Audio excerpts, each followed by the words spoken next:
en 2 minutitos iniciamos. Perfecto, muy bien.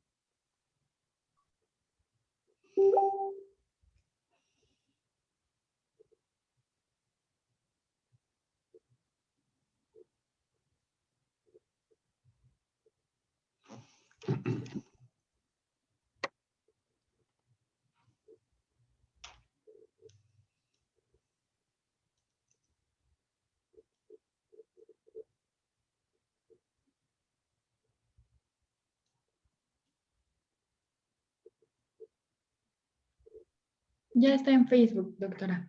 Correcto, muy bien. Entonces Perfecto. estamos a 1 minuto.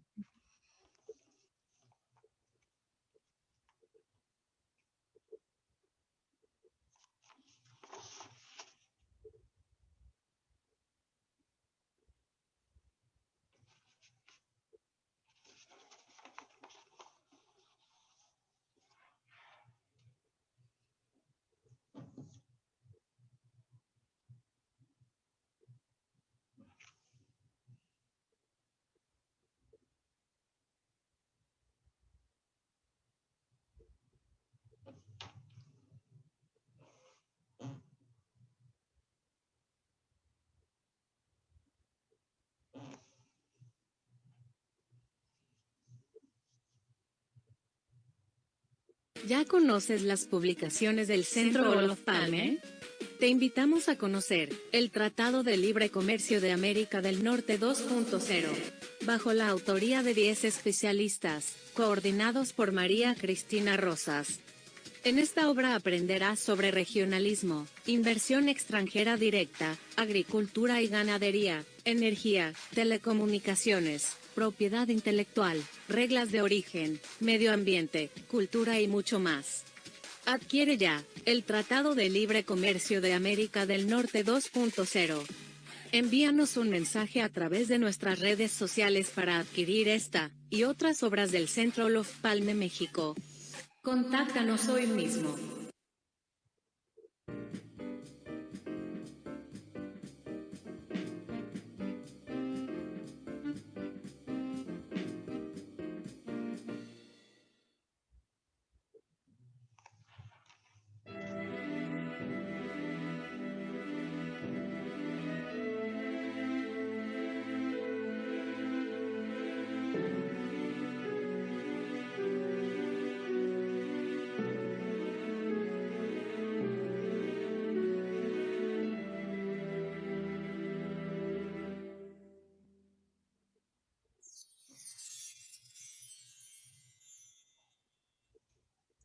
Muy buenas tardes, México, Uruguay y buenas tardes a todos los que nos sintonizan el día de hoy para una sesión más de esta emisión del Centro Olof Palme México, una tarde con.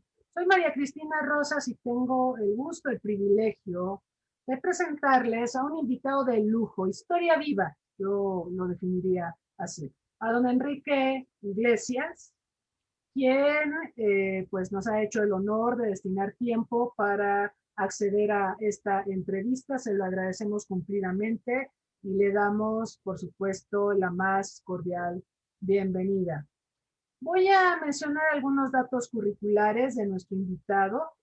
Enrique Iglesias nació en Asturias, España, y es ciudadano naturalizado uruguayo.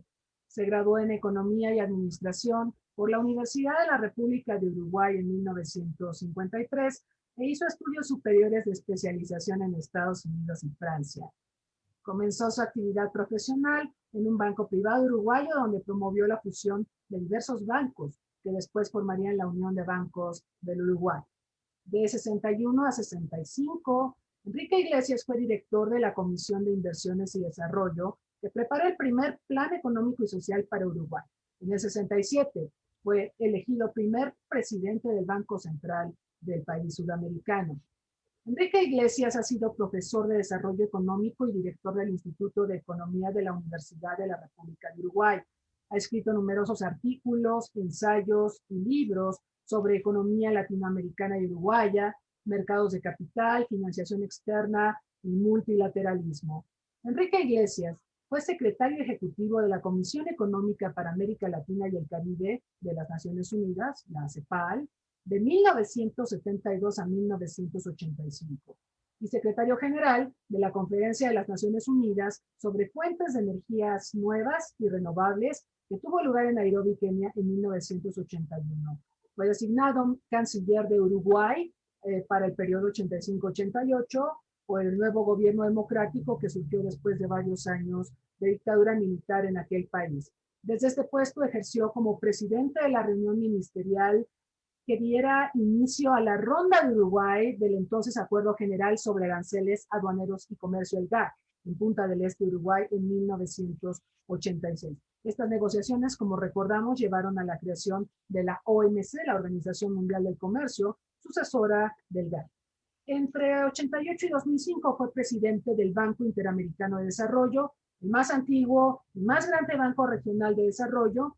Iglesias fue el tercer presidente de este banco después de Felipe Herrera y del mexicano Antonio Ortiz Mena. De 2005 a 2014, Iglesias ha servido como el primer secretario general iberoamericano con base en Madrid, España. El secretario general iberoamericano reporta a la cumbre de jefes de Estado y Gobierno de los países de habla hispana y portuguesa de Europa y América Latina que participan en esta iniciativa. En 2013, el secretario general de las Naciones Unidas designó a don Enrique Iglesias como miembro del grupo de alto nivel que publicó el informe Un mundo más seguro, la responsabilidad que compartimos, tratando en este documento los retos para la paz mundial y la seguridad, así como la reforma de las Naciones Unidas. Y habría que añadir, Iglesias es miembro del grupo de alto nivel que convocó el secretario Kofi Annan para la Alianza de Civilización. Enrique Iglesias ha dirigido la Cátedra de América Latina de la Universidad Pontificia de Comillas, ICADE, ha sido presidente del Consejo Iberoamericano para la Productividad y la Competitividad y ha sido director de la revista Pensamiento Iberoamericano. En Uruguay preside la Fundación ASPUR. Él ha sido investido doctor honoris causa por una decena de universidades de América y Europa.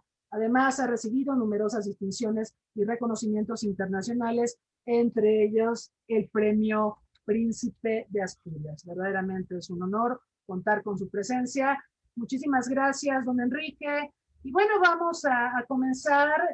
La dinámica pues consistirá en formular una serie de preguntas a nuestro invitado y él la responderá y tendremos un diálogo franco y bueno, esperamos que ameno e interesante, considerando el expertise de don Enrique. En primer lugar, pues me gustaría pedirle una reflexión sobre el contexto en el que nos encontramos. Antes de iniciar esta emisión estábamos conversando sobre la pandemia, los retos que entraña y también las dificultades que encara el mundo y en particular la región de América Latina. Me gustaría conocer sus reflexiones, don Enrique, sobre el particular. Bueno, muchas gracias, María Cristina, por esta invitación. Es un honor participar en este ciclo y agradecerle mucho la oportunidad que me está dando. Bueno, yo no sé realmente hablar del tema actual. Yo creo que sería importante quizá hacer una breve reflexión sobre el momento que vive el mundo. Me parece que estamos en un proceso de cambio muy importante, histórico, y estamos además terminando toda una etapa que fueron del año 45, cuando termina la Segunda Guerra Mundial, hasta ahora, estos 75 años, que fueron, yo creo, de los años más brillantes de la historia de la humanidad en todo sentido. No solamente se logró la paz, el silencio de las armas, pero sí hubo un crecimiento espectacular y también una enorme capacidad de desarrollo de la tecnología en todas sus formas y junto con la tecnología un proceso de globalización que el mundo vivió y alentó a partir de la interacción entre distintos países del mundo. Todo eso que se creó a partir del desarrollo económico, un avance tecnológico espectacular y una globalización igualmente muy importante, está hoy crujiendo en sus fundamentos por distintas razones, pero fundamentalmente yo creo porque en todos estos elementos hay factores que crean perturbación y inquietud. En materia tecnológica es espectacular el desarrollo de la humanidad. Hemos tenido una demostración de la creatividad del mundo espectacular. En materia de globalización, otro tanto. El año pasado, antes de la crisis, 1.600 millones de personas atravesaban la frontera. Es una cosa que cuando uno mira en términos de historia, tiene que reconocer que es un hecho muy importante. Todas estas cosas generaron grandes avances, pero también grandes retrocesos o por lo menos grandes estancamientos en varios países, y sobre todo un elemento que yo creo que es el más dominante, que es se profundizó la desigualdad. Y esto es un tema con el cual nos toma la pandemia. Un mundo integrado con un crecimiento muy vigoroso, con una desigualdad muy fuerte, y comienzan a aparecer las señales claras de una competencia en el mundo entre dos grandes naciones. Y yo creo que esta competencia es lo que está generando hoy también un clima muy especial, donde el mundo tiene que encontrar la forma de que esa competencia sea resuelta por vía del diálogo y la cooperación, pero todo eso lleva tiempo, y ciertamente lo que hace es proponer que decirnos se ha terminado un periodo o se está terminando y empieza otro periodo. Cuando eso empezaba, nos cae encima la pandemia. La pandemia, que es realmente un hecho muy importante, y hacía 100 años que no teníamos una cosa parecida. Y se construye sobre ese mundo en convulsión una nueva realidad, que es ver cómo hacemos para enfrentar la pandemia y qué pasa después. Esos son los temas sobre los cuales yo creo que uno podría reflexionar y sobre el cual yo creo que podemos trabajar. Muy bien, don Enrique. Me hizo recordar, ahora que hablaba de dos grandes poderes que se perfilan en el contexto actual. Sin duda tuvimos la Guerra Fría y tuvimos una confrontación entre Estados Unidos y la URSS, pero fue muy interesante desde el ámbito, por ejemplo, epidemiológico y de la salud. El trabajo que ellos concertaron, teniendo también como marco a la OMS, a la Organización Mundial de la Salud, para el tema de la inmunización del mundo ante la viruela. De hecho, hubo un trabajo conjunto. Yo creo que ese es un gran ejemplo de aquellos tiempos que deberíamos traer de regreso, ¿no? Como las dos grandes potencias que rivalizaban en lo político, en lo ideológico, en muchos planos, lograron finalmente cooperar para enfrentarse a un enemigo mayor, que era la viruela, y lograr la inmunización de la comunidad internacional. ¿Cómo ve, don Enrique? Ahora vemos falta de liderazgo y mucha falta de colaboración entre las naciones para enfrentar a este enemigo común que es el coronavirus. Tiene toda la razón. Lo primero que hay que rescatar es el gran triunfo de la ciencia, porque cuando yo no soy especialista en el tema, pero cuando comparo con la crisis de la gripe española del año 1920, del 19 al 20, y veo lo actual, y me doy cuenta que en menos de un año aparecen 7 u 8 vacunas como respuesta, la primer gran hecho realmente positivo es el gran triunfo de la ciencia. Lo que no es un triunfo, ciertamente, es la forma como se ha estructurado la cooperación internacional, que ha tenido buenos puntos. La OMS, la Organización Mundial de la Salud, ha hecho cosas muy importantes, pero realmente todavía no hemos asistido a una verdadera conciencia de que esto no se resuelve con que un país arregle la cosa. Tiene que arreglarse todo el mundo, si no, no hay solución. Es decir, el planeta es uno solo y es redondo, ¿no? Entonces, de alguna forma, el desalojar el virus, o por lo menos dominarlo, yo creo que la palabra dominarlo es mucho más acertada que la palabra de desalojarlo, es muy importante. Y eso todavía no ha habido una conciencia clara de la globalización, de la acción colectiva para hacer posible dominar al virus o controlar, excepto la vacuna, que es lo único que está arriba de la mesa. Yo creo, y lo que yo creo es lo que me dicen algunos científicos, algo muy importante que sobre el tema actual sabe, es que en realidad todos estamos pensando de que ¿cuándo terminará la pandemia? Y me decía un científico muy respetado en Uruguay, dice, no es que la pandemia termine, es que la pandemia se transforme en endemia.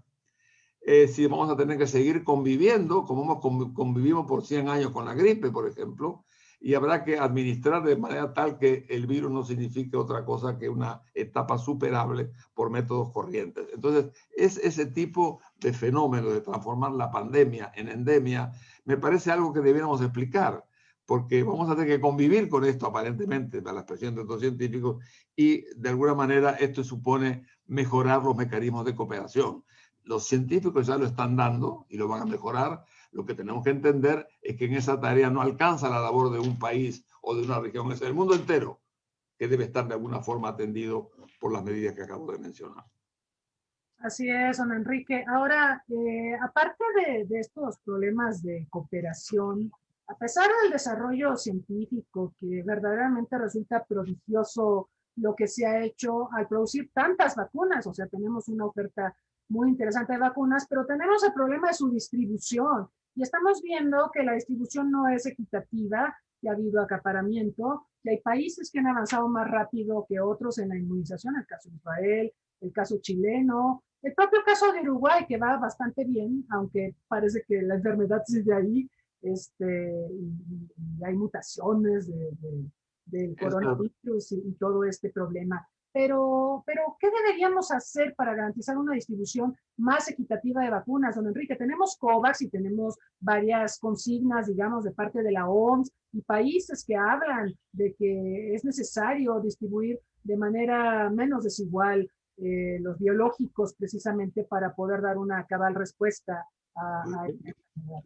Mire, yo le diría lo siguiente: cuando nos enfrentamos a estos problemas globales, uno reacciona siempre pensando que la cooperación multilateral ha sido la respuesta. En el fondo tenemos una organización mundial de la salud que debiera tener recursos suficientes como para poder hacer frente a este tema en forma colectiva. Creo que es la única respuesta que corresponde para no dejar que el tema dependa de la capacidad de cooperación de un país u otro, sino simplemente la comunidad internacional debiera tener un comando de la situación y la OMS debiera ser responsable de esta tarea, yo creo. Pero como le digo, el tema ha sorprendido y sigue sorprendiendo, pero yo creo que lo importante es entender que el tema no se arregla simplemente con que un país salga del problema, sino que tiene que ser la humanidad la que salga del problema, lo controle, lo administre y se coopere multilateralmente. Así es, lo han dicho diversas figuras públicas y el propio secretario general de la ONU. Nadie está a salvo hasta que todos estemos a salvo. En este sentido, creo que estamos en un momento un poco complicado. O sea, la pandemia llegó cuando hay una percepción de crisis del multilateralismo, pero también de falta de credibilidad en las instituciones. Yo creo que esto es un problema bastante serio porque, por ejemplo, cuando la OMS quiere asumir, digamos, el liderazgo, la gestión de la pandemia, hay muchos países y muchos gobernantes que dicen, no, la OMS no nos va a decir cómo debemos comportarnos, el uso del cubrebocas no es seguro, o sea, recordamos todas estas cuestiones. Y verdaderamente creo que la crisis de las instituciones está poniendo a prueba también la gestión de la pandemia y de otros grandes temas como la crisis económica, que también algunos países como México ya tenían previo a la pandemia y que se agudizó con esta situación. Pero el resto del mundo, pues sí, parece que se encamina a una situación muy crítica y a dificultades para la recuperación económica con motivo de esta pandemia. ¿Cómo ve el panorama de la crisis de las instituciones y de la falta de credibilidad en ellas? ¿Cómo influye esto para poder articular una salida, por ejemplo, del tema pandémico y económico? Bueno, yo soy muy multilateralista, trabajé toda mi vida entre Naciones Unidas, la cooperación financiera internacional, etcétera, de manera que yo soy un firme defensor de las aproximaciones multilaterales. Yo creo que una de las grandes lecciones que nos dejaron estos 75 años que yo mencionaba, ya la llamada Pax Americana, como se ha dicho llamar, es que de alguna forma se construyó una aproximación multilateral a los problemas. Yo creo que eso debe seguir siendo así, pero también es cierto que las instituciones deben responder a ese desafío y a esa tarea. Y en eso también los gobiernos tienen responsabilidad. Es decir, los gobiernos administran las instituciones. Son los que tienen que vigilar por qué marchan o por qué marchan mal.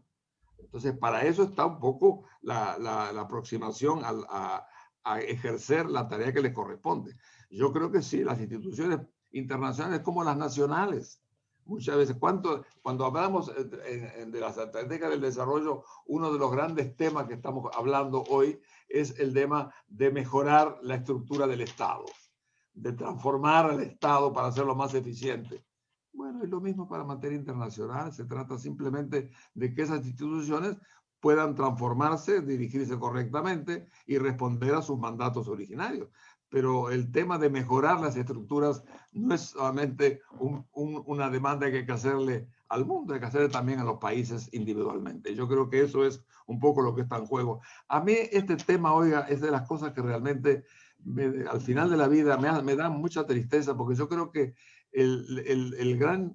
la gran creatividad del mundo ha sido esta, ¿verdad? Por primera vez enfrentar los problemas globales con aproximaciones globales. El multilateralismo es una realidad de una enorme importancia. Desconocerlo implica la ley de la selva, implica que gobierne el más poderoso, el que tiene más fuerza económica, política o militar.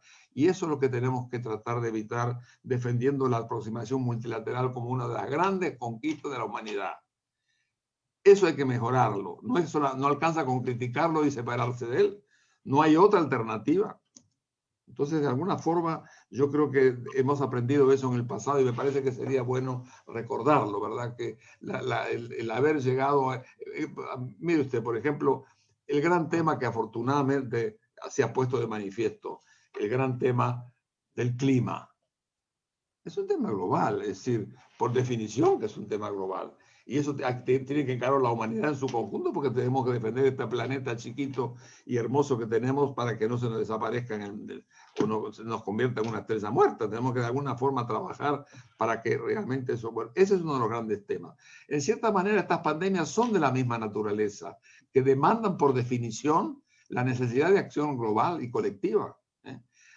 La otra cosa, a mí me tocó ser secretario de la Conferencia Mundial de Energía y trabajé en la de Estocolmo cuando se creó por primera vez el tema del medio ambiente. Usted puede imaginarse que hasta el año 1972 la humanidad no se había preocupado de la defensa del medio ambiente. Es una cosa realmente... ¿Y quién lo descubrió? El multilateralismo. ¿Y quién puso de manifiesto la energía renovable? El multilateralismo. Entonces, yo fui funcionario del multilateralismo por muchos años y tengo una vida dedicada a eso. Y le digo, al final de ella, yo creo en esto, creo que tenemos que hacer comprender a la sociedad, pero sobre todo a la dirigencia política del mundo, de todos los países, que el multilateralismo no es un instrumento más. Es el instrumento que asegura la convivencia en el planeta y asegura defendernos colectivamente de las grandes amenazas que persisten en la especie humana. Por eso que yo creo que a eso hay que prestarle toda la atención. Fíjese, don Enrique, ahora que hablaba de la importancia de revitalizar el multilateralismo y pensando en esto de la crisis de las instituciones, es verdad que también hay otra serie de actores, además de los estados, que tienen una creciente ascendencia en los asuntos globales. Lo hemos visto, por ejemplo, con la Fundación Bill y Melinda Gates, la Fundación de Carlos Slim, lo hemos visto con celebridades, hemos visto organizaciones de la sociedad civil u organismos no gubernamentales especializados en temas de salud. Y hay propuestas en el sentido de traerlos a la mesa de las negociaciones, porque finalmente, bueno, por ejemplo, las farmacéuticas, que no son estados, pero que son actores muy, muy poderosos, que habría que traerlos a la mesa de las negociaciones para la gestión de los temas globales. ¿Qué piensa al respecto? ¿Se puede abrir, se debería abrir, digamos, el multilateralismo a estos actores no estatales?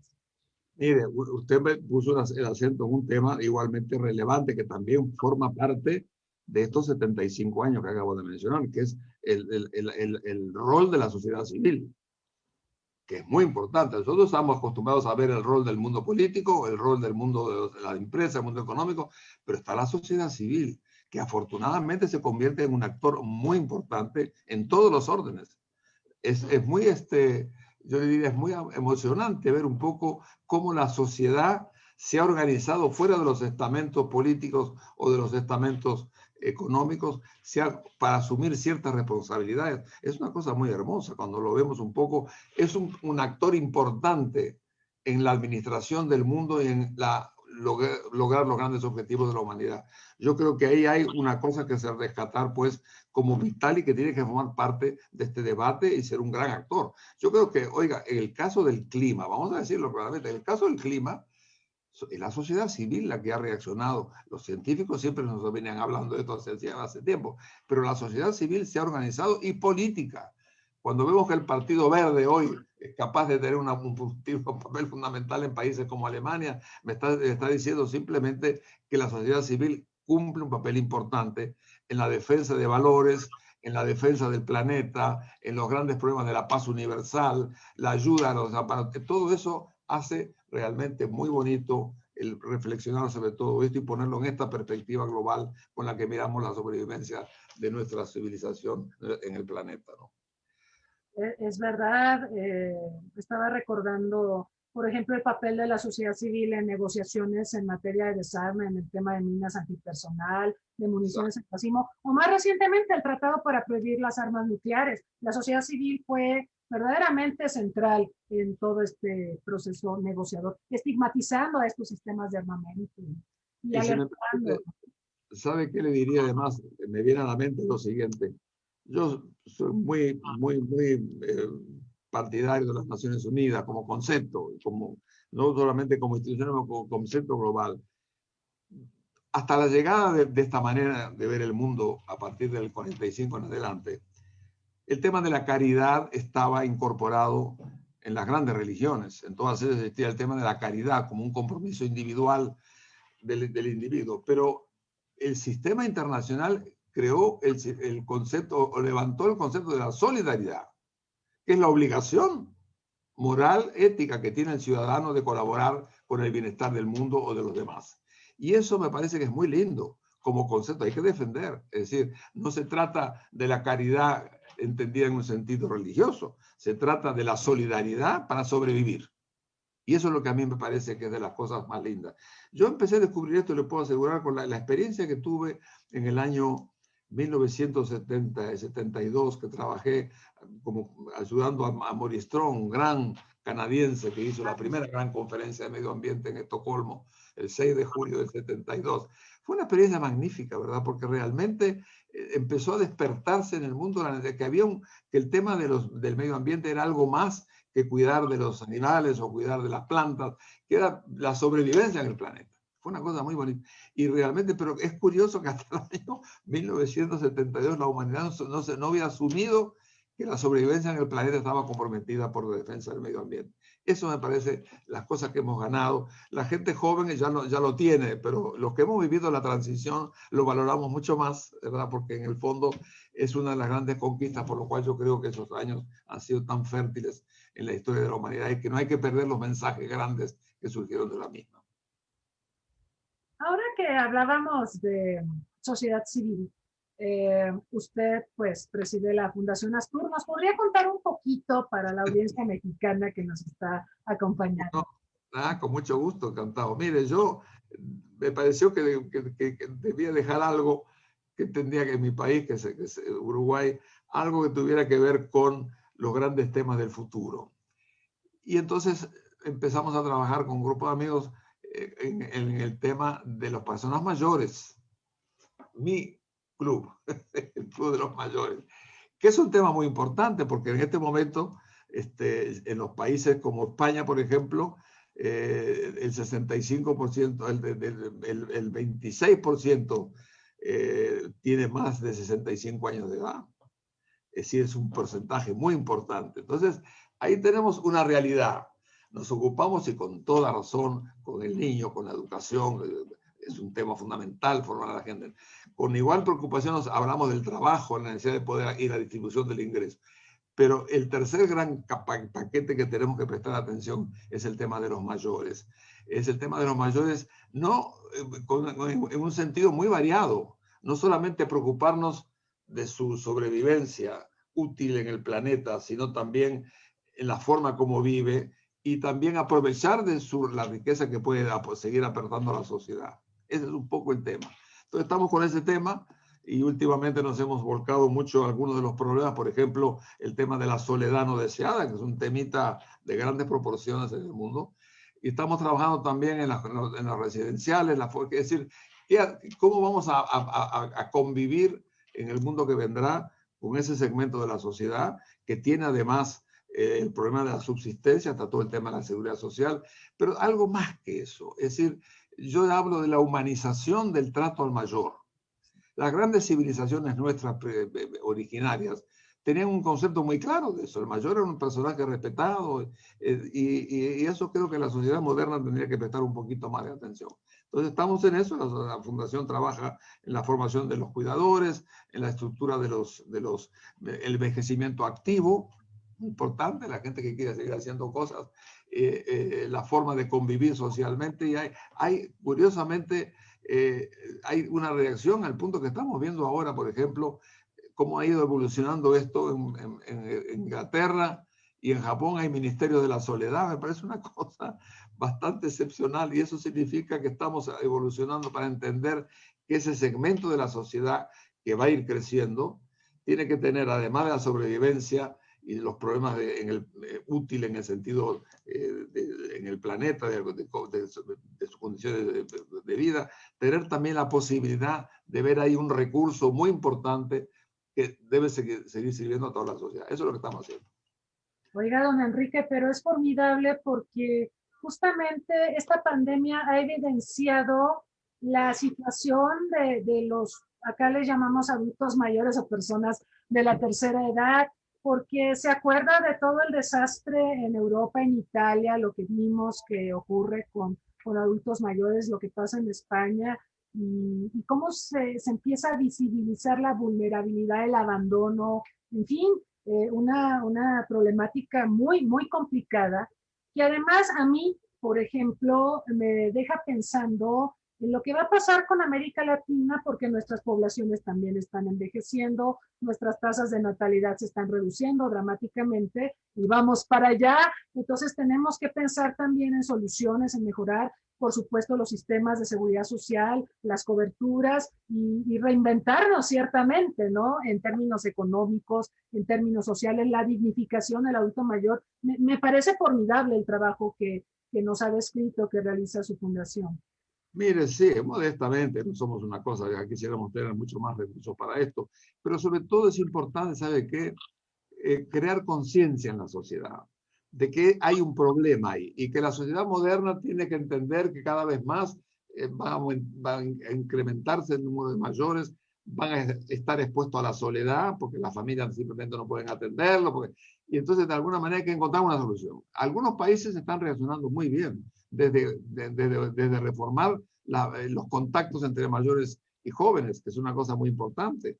Nosotros hemos tenido algunos pequeños proyectos, por ejemplo, en Uruguay, toda persona que se jubila recibe una tableta, ¿no? Pero no la sabían usar. Entonces hemos hablado con chicos de la enseñanza secundaria para que dediquen un par de horitas a la semana para trabajar con un adulto mayor y enseñarle a usar la tableta. Bueno, son pequeñas cosas, si usted dice, pero son pequeñas grandes cosas. Es decir, lo importante es prestar atención a ese sector de la sociedad. Cuando yo nací o cuando era niño, hablar de 60 años para mí era el final de la vida.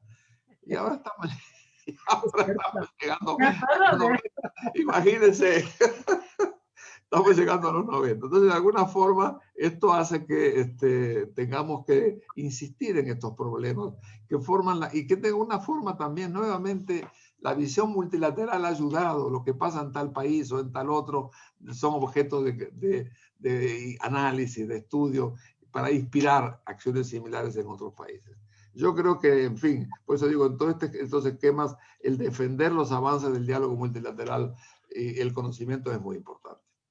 Oiga, es cierto, en las convenciones de derechos humanos, bueno, nosotros tenemos, por supuesto, la Declaración del 48, la Declaración Universal de los Derechos Humanos, pero también es cierto que se ha buscado empoderar a sectores que no están que normalmente son marginados en las sociedades. Por eso, por ejemplo, tenemos una convención sobre los derechos del niño, ¿no? Pero sí nos falta una sobre personas mayores, ¿no? Una convención en materia de los derechos humanos de las personas mayores.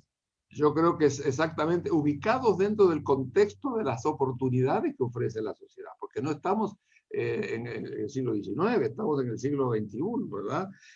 Y eso nos da oportunidades de aprender del pasado, pero partir del concepto de que tenemos ahí un recurso que hay que atender por derecho propio de apoyarlo, pero aparte de eso aprovecharlo de forma tal que se conviertan, continúen aportando a la sociedad lo que puedan aportar si lo desean. Tampoco es cuestión de forzar. Pero hay mucha gente que en este momento está peleando con su soledad por el hecho de que no tiene oportunidad de seguir aportándole a la sociedad cosas que pueden ser de su interés. Yo creo que ahí hay una linda definición que yo creo que hay que trabajar. Y yo, como eso, estamos muy comprometidos con todo esto, aprendiendo de lo que se hace en otras partes.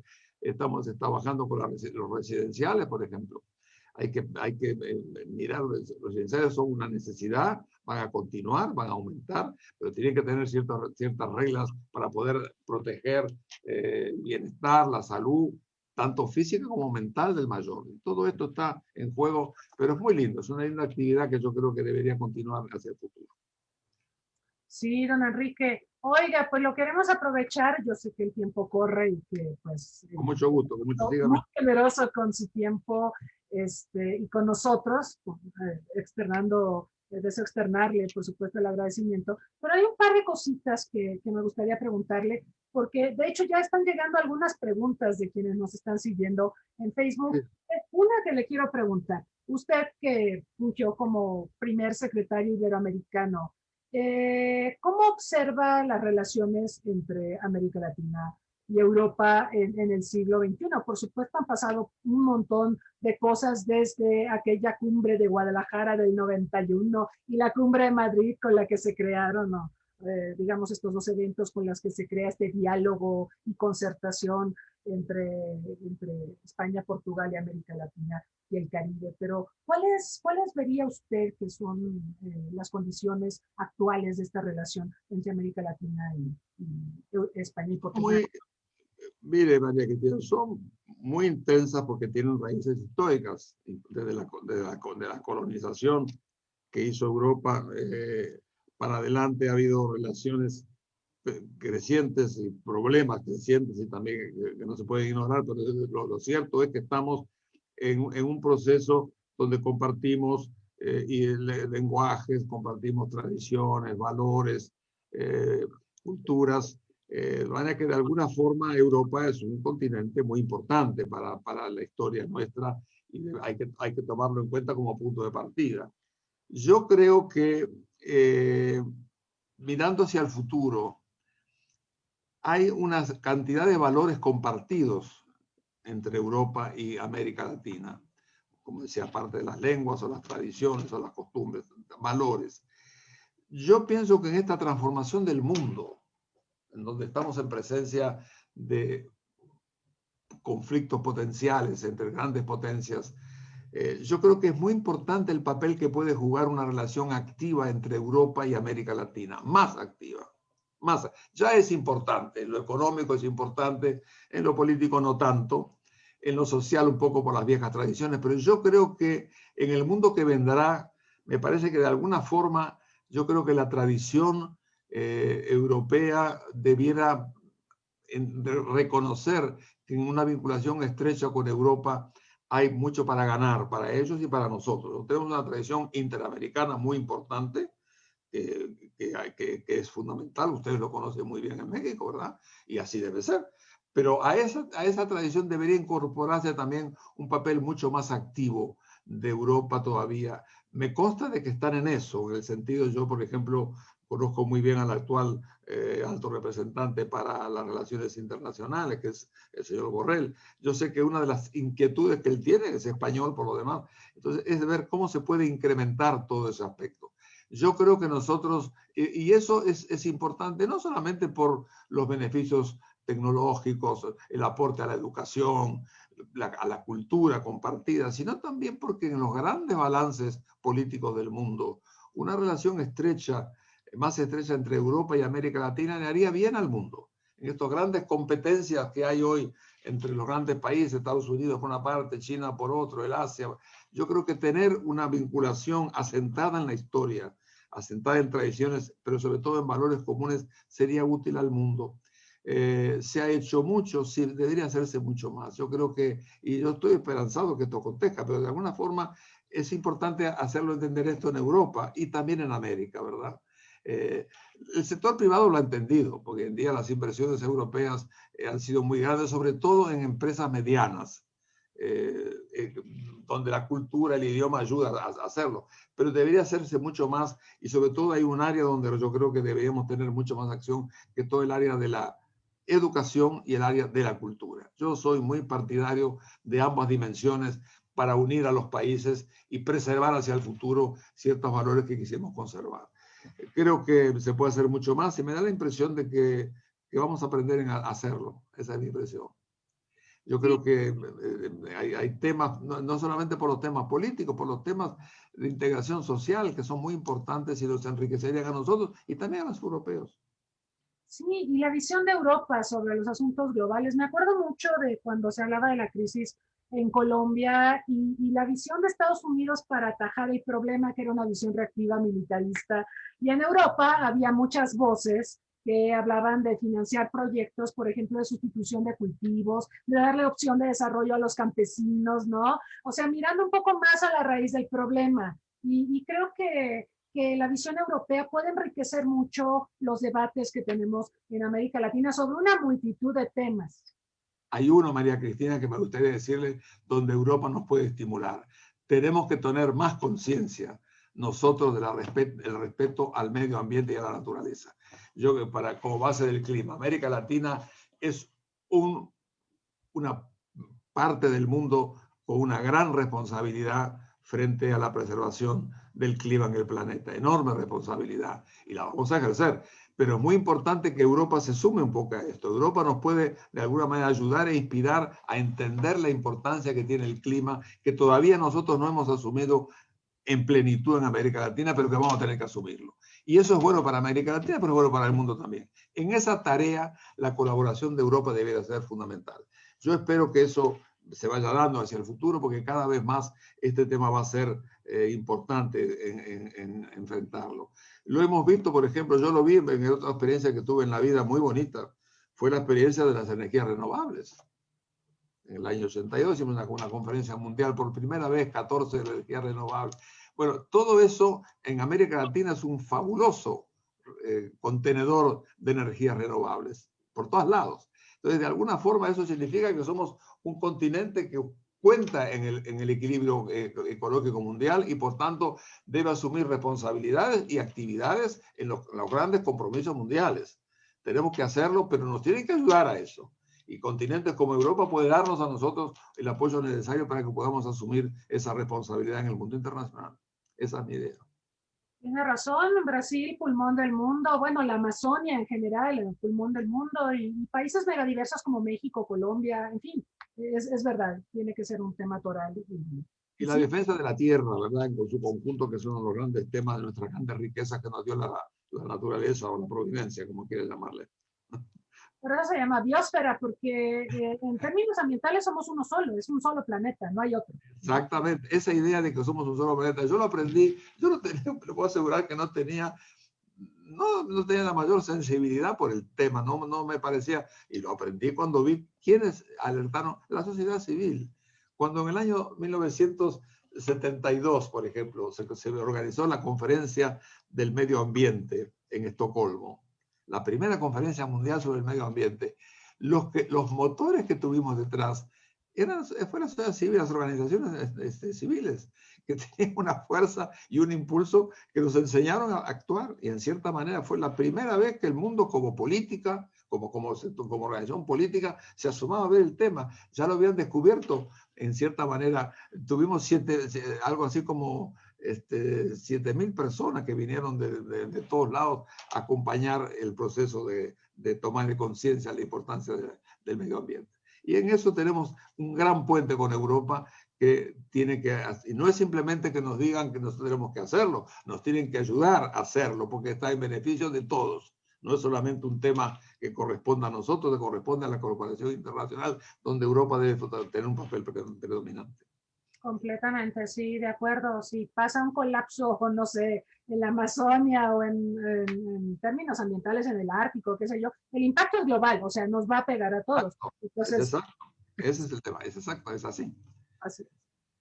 Oiga, don Enrique, nos llegan un par de preguntas sobre banca para el desarrollo y preguntan que, considerando su experiencia en el BID, ¿cuáles considera que deberían ser las acciones a implementar en América Latina y el Caribe para la recuperación económica? Pues considerando la situación tan terrible, justamente de plano económico, no solo epidemiológico, sino económico que estamos viviendo. Mire, yo creo que tenemos en el corto plazo una necesidad importante de fondos para poder hacer frente a los desequilibrios que nos trajo la pandemia. Yo creo que en esa tarea los organismos internacionales deben jugar un gran papel. El Banco Interamericano, el Banco Mundial, la CAF, tienen que ser activos y muy activos en esta tarea porque precisamos fundamentalmente sortear los grandes desbalances sociales y prepararnos para el nuevo mundo. Entonces, el nuevo mundo que vendrá. Eso significa valorizar a los sectores de organismos internacionales que tienen un papel muy importante que cumplir.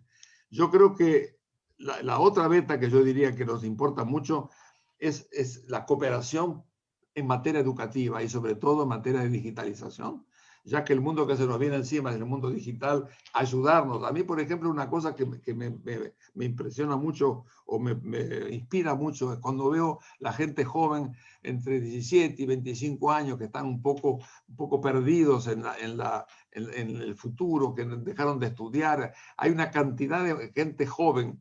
Ese es un sector que habría que abordar y enseñarles las técnicas digitales para que puedan sobrevivir en el planeta que vendrá. Me parece que ahí hay una tarea muy importante. Yo creo que, entonces, asistir a la actual crisis con nuevos recursos y al mismo tiempo poner un esfuerzo importante en materia educativa es fundamental. Y en tercer lugar, le señalaría un poco que nosotros necesitamos también darle toda la importancia al desarrollo de la ciencia. Me parece que lo han demostrado. Ya tenemos demostraciones en países que han hecho centros científicos que han encontrado incluso en la vacuna. En Cuba ha habido ahora una vacuna, también están desarrollando en Brasil. En fin, yo creo que de alguna forma estos elementos que están arriba de la mesa hacen que América Latina deba tener en los organismos internacionales y en la sociedad civil organizada puntos de apoyo para enfrentar el futuro.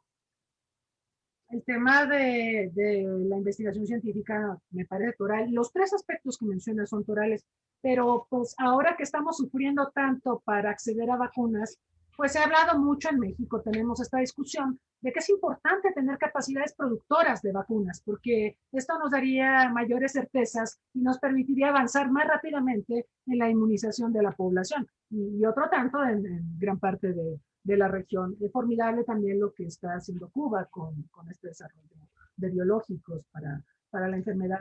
Y en el plano educativo que menciona usted, efectivamente UNESCO advierte ya de una generación perdida por culpa de la pandemia. Muchísima gente ha tenido que abandonar la escuela, sea porque la situación económica en el hogar se convirtió en una situación complicada por el desempleo, no sé, miembros de la familia perdieron sus ingresos y ahora pues muchos jóvenes no tienen la posibilidad, tampoco pues hay los insumos para poder acceder a la educación en línea, ¿cierto? Estábamos comentando antes de empezar esta entrevista la importancia de las infraestructuras, de tener fibra óptica, de tener una computadora, saberla usar. Usted hablaba por ejemplo, enseñar a los adultos mayores a utilizar una tablet, pero igual ocurre en muchas partes de nuestra región, de América Latina, donde hay un sector marginado que no tiene acceso a tecnologías de la información y la comunicación y tampoco a internet ni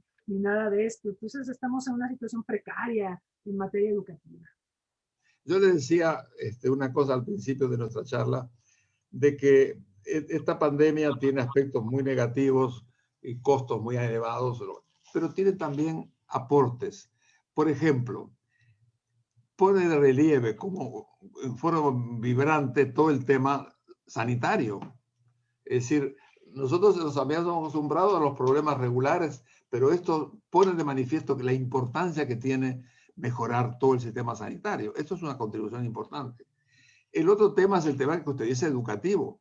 Nosotros tenemos que educar para el mundo que vendrá, con los valores en los que creemos, pero con los instrumentos que nos demanda un mundo nuevo.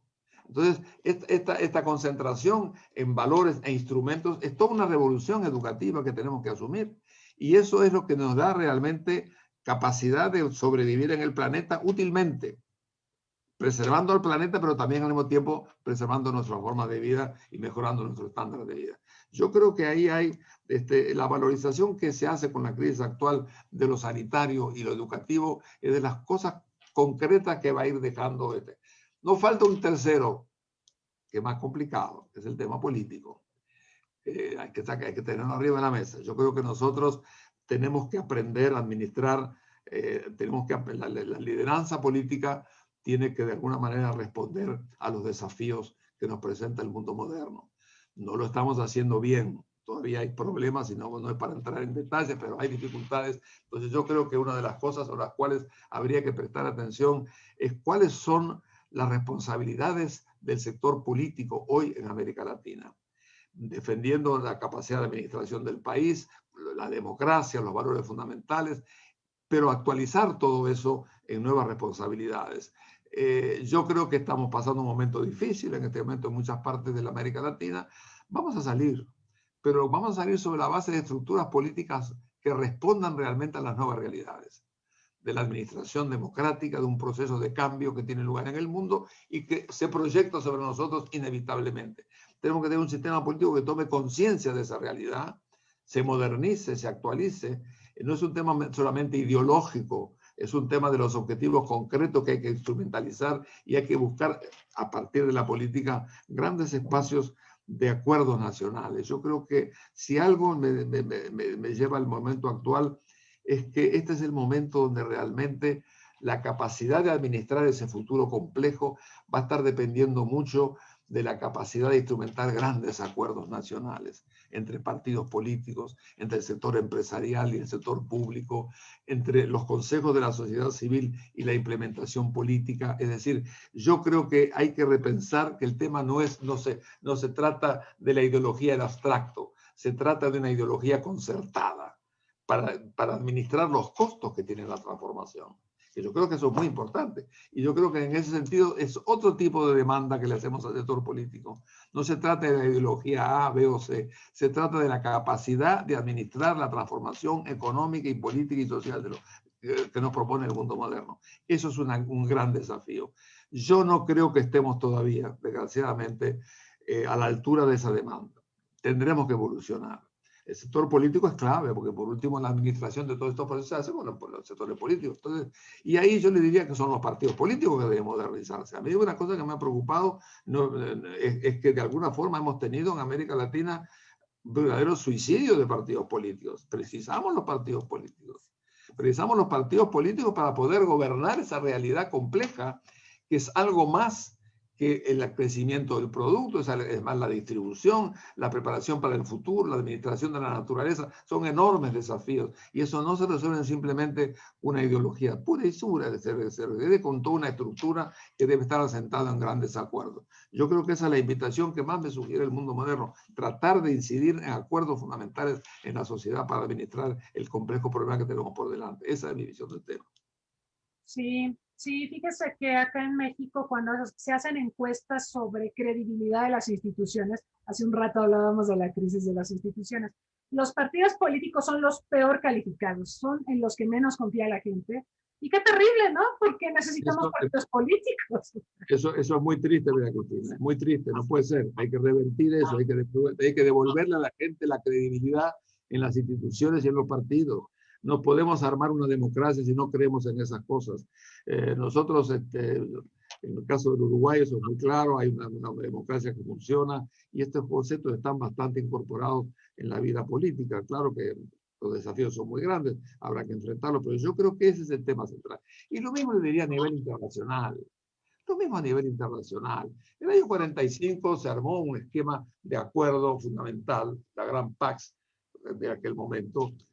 Claro, había un solo país que era el país dominante, tenía todo en sus manos. Ahora tenemos más de uno arriba de la mesa. Bueno, tienen que aprender a colaborar, a cooperar frente a esos desafíos del futuro.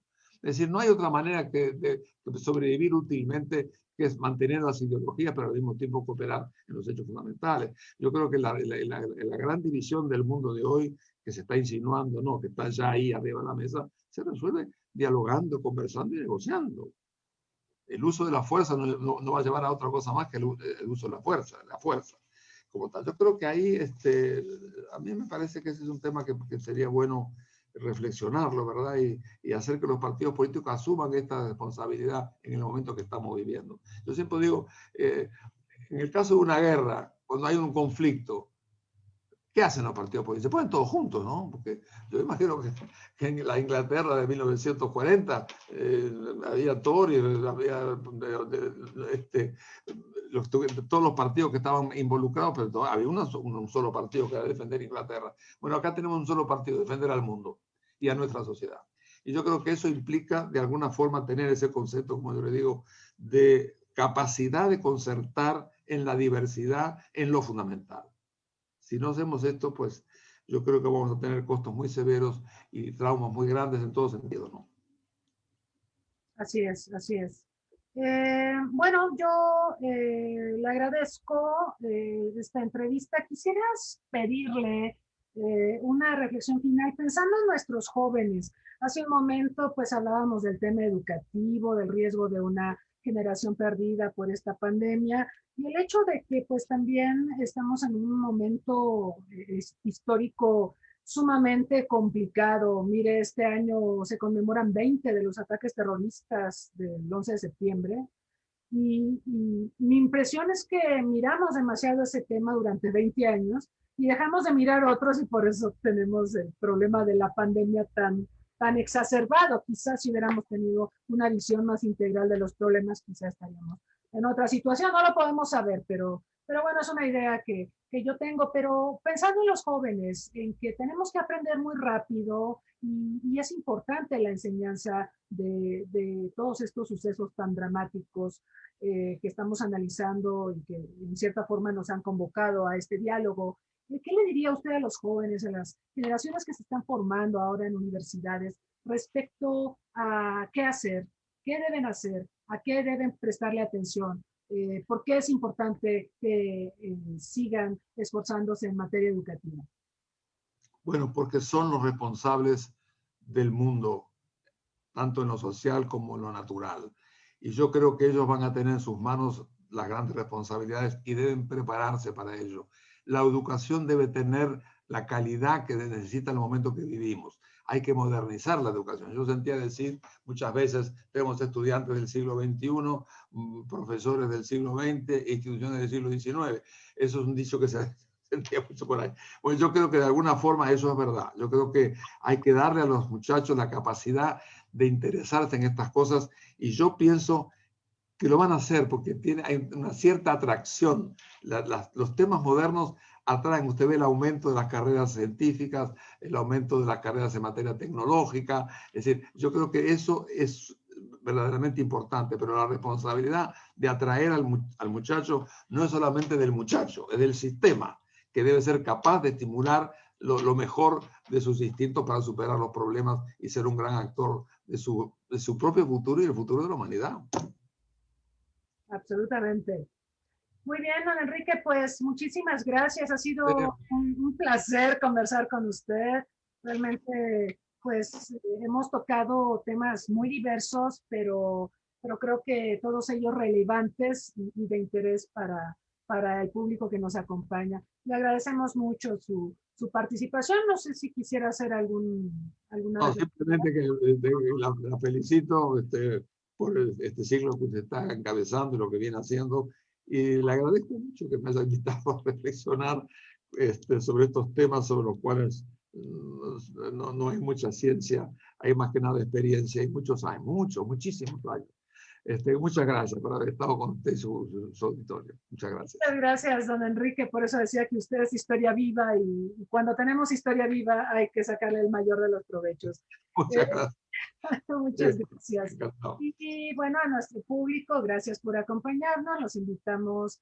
El día de mañana vamos a presentar a mediodía el libro de Inteligencia para la Seguridad, Mitos y Realidades la experiencia de México, y el jueves vamos a estar dialogando con diversos expertos sobre el COVID-19 y la gestión de crisis en un mundo complejo, como de costumbre a las 11 de la mañana. Los invitamos a seguirnos en nuestras redes sociales, denos un like, contáctense con nosotros y díganos qué les gustaría que abordáramos y a quién les gustaría que entrevistáramos. Y sin más, pues les deseamos muy buena tarde y hasta pronto.